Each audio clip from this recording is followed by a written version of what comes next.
Good morning. උදේම මාත් එක්ක gym එකට යන්න. අද උදේම මං ජිම් එකට ආවේ. අද දවසේ වැඩ ගොඩක් තියෙනවා මට කරන්න. ඒක නිසා උදේම වර්ක්අවුට් කරන්න කියලා මම තීරණය කළා. ඒෂු හම්බුණාට පස්සේ මං කිලෝ 20ක් වැඩි වුණා. ඒක නිසා මං හිතුවා මං ආපහු හිටපු තත්ත්වෙටම ආයි කෙට්ටු වෙනවා කියලා. අමාරුයි තමා, කනවා වගේ නෙමෙයි.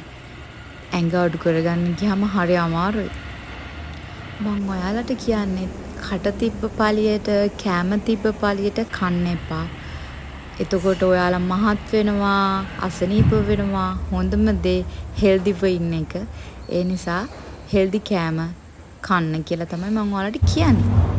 මුලින්ම තමන්ටම ආදරය කරන්න පටන් ගත්තාම හැමදේම හරි ලස්සන වෙනවා. මං වර්ක්අවුට් කරලා ඉවරයි. හස්බන්ඩ් කෝල් කළා එක්කන් යන්න එන්න කියලා.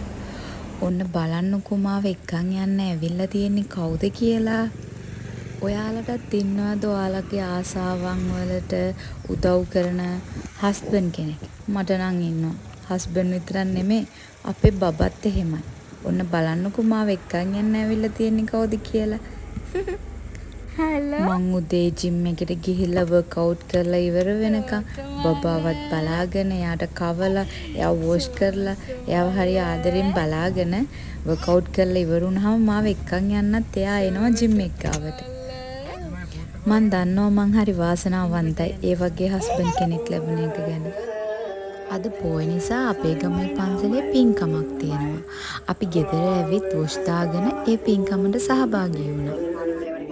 අපේ පන්සලට අලුතෙන් බුදු පිළිම වහන්සේ නමක් වැඩම කළා.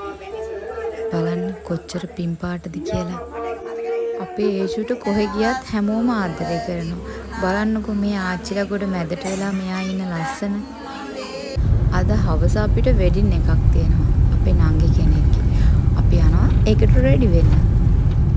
මාව හස්බන්ඩ් සැලෝන් එකෙන් දැම්මා. ඔය මන් ඩ්‍රෙස් කළාට පස්සේ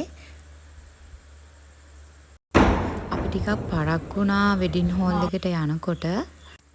ඔයාලා බලනවා ඇති ඒෂු කෝ කියලා. ඒෂු අපි ගෙදර අම්මම්ම ගාව දාලා ආවේ. නයිට් ෆන්ක්ෂන් එකක් නිසා එයාට කම්ෆර්ටබල් නැති වෙයි. ඒක නිසා එයා ගෙදර ඉන්න එක හොඳයි කියලා අපි තීරණය කළා.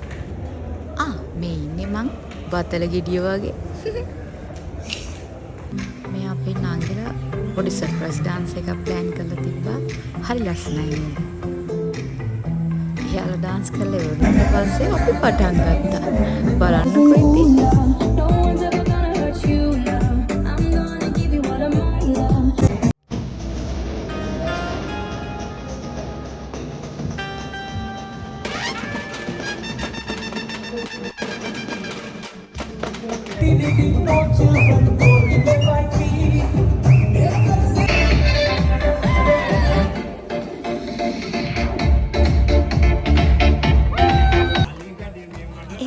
අදට මං යනවා.